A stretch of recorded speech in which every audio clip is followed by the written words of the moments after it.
Zoe here. Today I'm super excited to talk to you because I'm going to be talking to you about one of my favorite topics, and that is Italy. As you guys know, I am a Canadian girl living in Italy, and I've been here for almost 8 months now, living the absolute dream because it's my favorite place in the world. But I've noticed quite a bit of differences between Canada and Italy after being here, and actually more specifically when I first arrived, there's a lot of differences that I noticed right off the bat. So today I thought I would share some of these funny differences between the two countries, and I truly love both countries so much, so if I'm poking fun, it's all fun and games, it's nothing personal. So let's get started. First things first, let's get right on the topic of food. So pasta. In Canada, pasta is a section in the grocery store that is, you know, top to bottom, this big. In Italy, it's aisles. It's aisles. It's usually more than 2 aisles. Next, cards. I find it very difficult to find cards in Italy compared to cards in Canada. Cards are a huge section in the grocery store, or there's specific card shops. And in Italy, you can find postcards, sure, but it's a lot harder to find things like birthday cards, wedding cards, anniversary cards, things like that. They're just not around as much. I guess there's no hallmark of Italy. Next, cost of flights. Canada needs to learn a lesson, okay?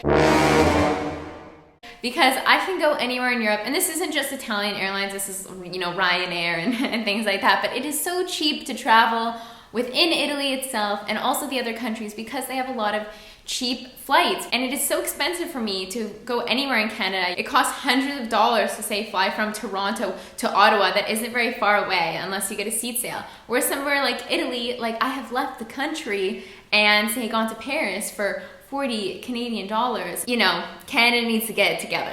Another thing I've noticed too from being in Italy is that in comparison to Canada, whenever a new holiday is about to happen or far in advance, I mean, sometimes I've even seen Christmas decorations in Canada out before Halloween has happened. So in Italy, this isn't a thing. You don't walk into the grocery store or the mall or anywhere feeling completely over-marketed by Valentine's Day or Easter. It's more so festive decorations everywhere. You might notice the cafe or bar that you're going to is selling chocolate Easter eggs, and it's very nice compared to Canada where you just feel like you're getting tossed all of these things to buy. That's the one thing that I just think that Canada needs to learn as well. Next, parking. Okay, in Canada we got the, you know, the parking lots with all the lines and everybody follows suits and parks in the parking lots. This is not the case for Italy. People park everywhere, okay? People park and they sandwich each other in like this, or they park, all of their scooters are piled up, and you just wonder how anybody gets out of their parking spots and how anybody got into that parking spot in general. And I just think that this is a huge difference. And also, speaking of parking, I feel like in Canada, you are consistently being patrolled by parking officers. I mean, for university, I remember one day I didn't buy a parking pass because I was literally just running into my building to drop off a paper, and I come back out, boom, $30 parking ticket. Okay, they are on you like white on rice, okay? In Italy, sure, I've heard of people getting parking tickets, but it's not like you're being hunted, whereas you are in Canada. Next, speaking of parking, while driving in general, people in Italy drive, I don't know how to differently, okay? Maybe a little bit more crazily. But in regards to that, I also see a lot of hand gestures happening in the cars and in Italy in general, whereas Canada, like I speak with my hands. We know this, I speak with my hands, maybe because I'm a true Italian at heart. But I mean, the hand gestures in Italy, like you'll see in a collaboration I did with Italish on my channel, these gestures are a thing and they are there and they are buonissimo. So in Canada, I think that it's just a cultural difference.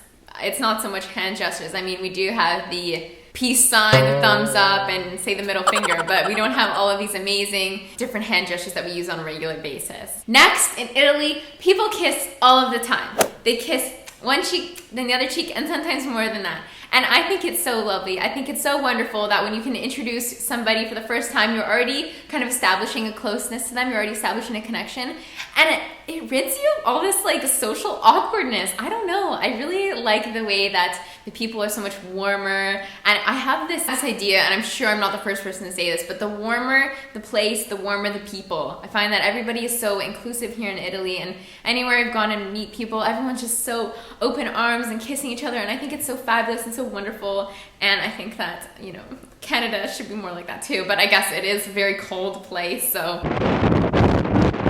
Next. So Canadian moms versus Italian moms. So in Canada, we have something like soccer moms, and I feel like this is what the majority of Canadian moms look like on a regular basis. You know, they're running around, driving the kids to soccer, driving them to hockey. They're busy. But Italian moms, from what I noticed, Italian moms look like this. You better work!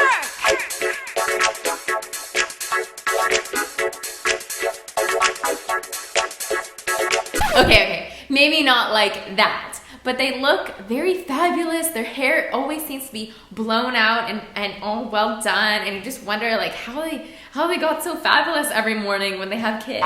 And there's just a huge difference from when I've been at Canadian schools and from when I've been at Italian schools, and I see all these moms. I'm not saying anyone looks better than the other one. I think Canadian moms are beautiful and Italian moms are beautiful, but I just think that there's a big difference in fashion and style and getting ready on a regular basis. Next, in Italy, pizza is available seemingly around every corner. And in Canada, I think the only thing you can find around every corner is like a Starbucks in Toronto. So I think it's wonderful if you're very hungry. You're not gonna go hungry in Italy. You can find amazing pizza everywhere, whereas in Toronto, you get a lot of these chain pizza restaurants like Domino's, Panago. Not saying they're bad, I've eaten at them before. But what I'm saying is you get all these authentic mom and pop shops, and you can buy pizza where they just cut you off however big you want, warm it up and fold it up and you eat it like a panino, and it's just wonderful. So maybe Canada needs some more pizza. Next, in Italy, the bar is where you go for coffee or an afternoon aperitivo. In Canada, the bar is where you go and take shots with your friends.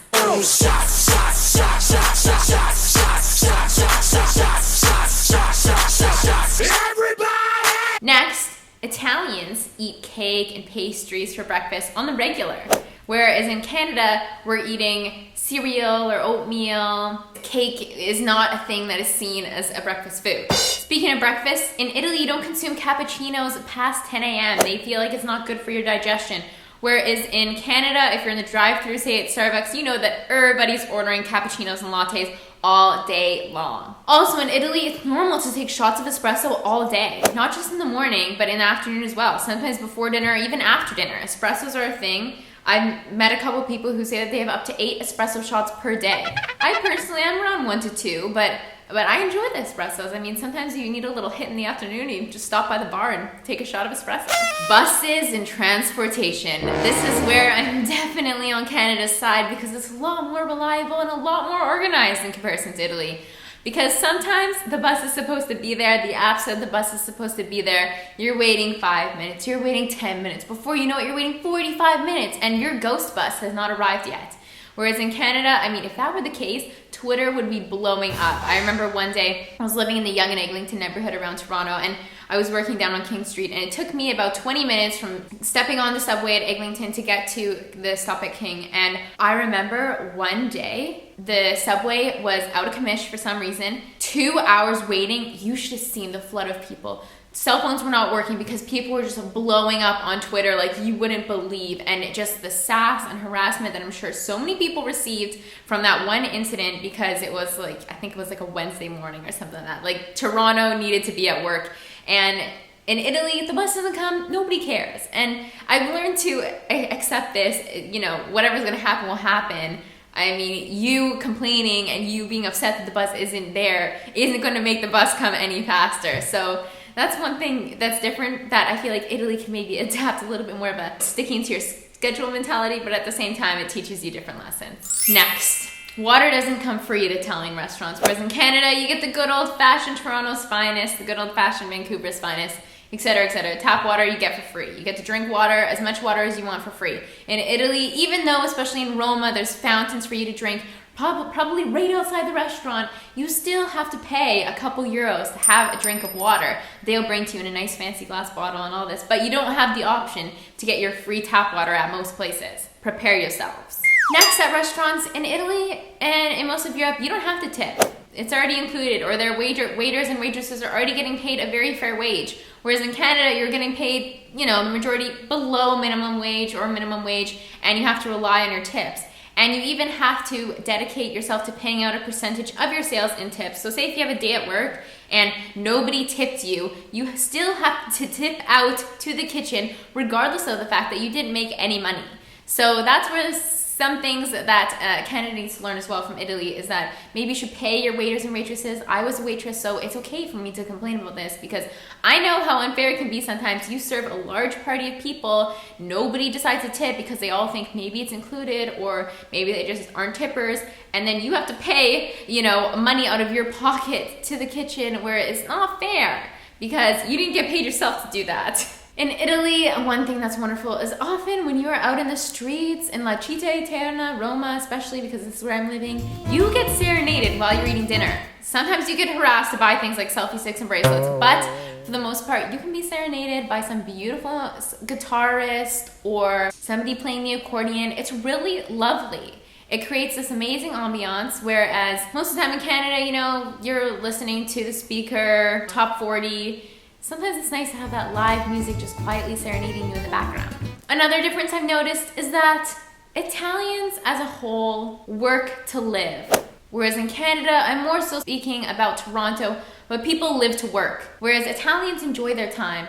They are out in the streets, they're talking to people. See if they're working. I've been at a restaurant where literally the waiter has left the restaurant down the piazza, talking to everybody else at all the other restaurants, just seeing how their day or evening is going. I think it's wonderful. I think that people in Toronto specifically need to really adjust their mindset sometimes and not work to live. Don't take it home with you. Just try to relax more, try to enjoy your time more. I'm probably gonna get some dislikes on this video because of that, but I'm just saying that as a whole, try to enjoy life a little bit more, like the Italians do, la dolce vita. Next, Italians are often late. This is a thing. It's a stereotype that I've heard, but from my experiences here, I've noticed it too. Italians are often late. But one of my amazing friends here explained to me that the reason why Italians are often late is because they're such humble and kind people that say if they saw their friend at the bar in the morning when they were getting an espresso, they will stop and talk with them maybe for 10 minutes, maybe for 20 minutes, regardless if they had, say, another scheduled appointment after that, because they really indulge in the now. They really want to have those conversations and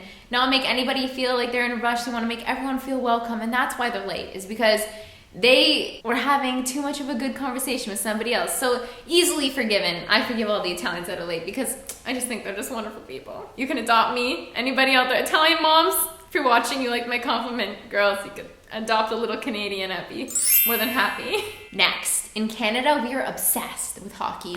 Hockey is the sport to play. I grew up playing ice hockey. Hockey is what we live for. If we're not living to work, we're living to watch and play hockey. But hockey is it. Hockey is the #1 sport. In Italy, this is football. Completely different. I don't even know if I've seen an ice arena in Italy anywhere. And I don't even know if do they know what hockey is? No, they know what hockey is. They know what hockey is. But it's not a thing. It's not a thing like it is in Canada. We don't live, eat, sleep, breathe hockey. It's not like that. Italy's all about the soccer, as us Canadians would say.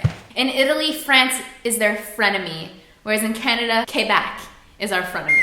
Next, in Italy, the drinking age is 16, whereas in Canada, unless you're in Quebec, it is 19 years old, 18 in Quebec. So, you're living it up at age 16. You're not finding yourself a bootleg to buy you some Silent Sam or some Smirnoff to, go to that house party that you were gonna go to. Yeah. Are you ready for a show? Next, Italian produce and Canadian produce, they taste completely different. Tomatoes are wonderful and flavorful and zesty in Italy, whereas in Canada, sometimes they just taste like water. But that being said, there are some amazing vegetables in Canada that I've had that Italian produce. You guys, I can't compare it. I'm sorry, I can't compare the two. Next, in Italy, people hang out in piazzas. In Canada, people hang out in igloos. Just kidding. We don't hang out in igloos, but we don't have piazzas. Next, in Italy, signing up for the gym isn't as easy as signing up for the gym in Canada. In Canada, you just waltz in with your credit card and sign a piece of paper, and you are free to work out that day, that second if you want to. Whereas in Italy, you have to take medical examinations, you have to get a doctor to sign off, and then you have to bring it to the gym. And gyms aren't as popular as they are in Canada. You can find many different gyms in your own community that you'd like to go to. I know in Toronto it was like, well, I mean, which gym am I gonna go to? Probably the one closest to my house, but there's so many that are in this proximity, I don't know which one to choose. But in Italy, like I said, I mean, it's paperwork, it's exams. You gotta pee in a cup to go to the gym. Next, Italians don't say scusa or scusi as much as Canadians say sorry. Us Canadians, we apologize for everything. I say sorry all the time, and people are like, you don't have to say sorry like that many times. It's just ingrained in us. I think we're very happy, we're very, you know, apologetic, but I find like in Italy, I mean, if somebody shoves you on the subway, it's rare that you get a scusa me. Whereas in Canada, if I got nudged on the subway, you'd be like, sorry, it's like, sorry, and I'd be like, it's okay. And I'll say scusa in Italian, and people are just kind of like, oh, you know, it's fine, it's the norm. But yeah, it's sorry. And again, while we're on the topic of sorry, I just want to apologize if I offended anyone in this video. I'm just speaking about my personal experience anyways. But these are just some of the differences that I found between Canada and Italy. I love both countries very much. They're very dear to my heart. So I thought that I would just poke a little fun. Anyways, guys, I hope you enjoyed this video. If you're curious about Italian hand gestures or some Italian words you might be saying wrong, I have those videos up on my channel, and I definitely recommend you check them out. They'll definitely give you a good laugh, and I will see you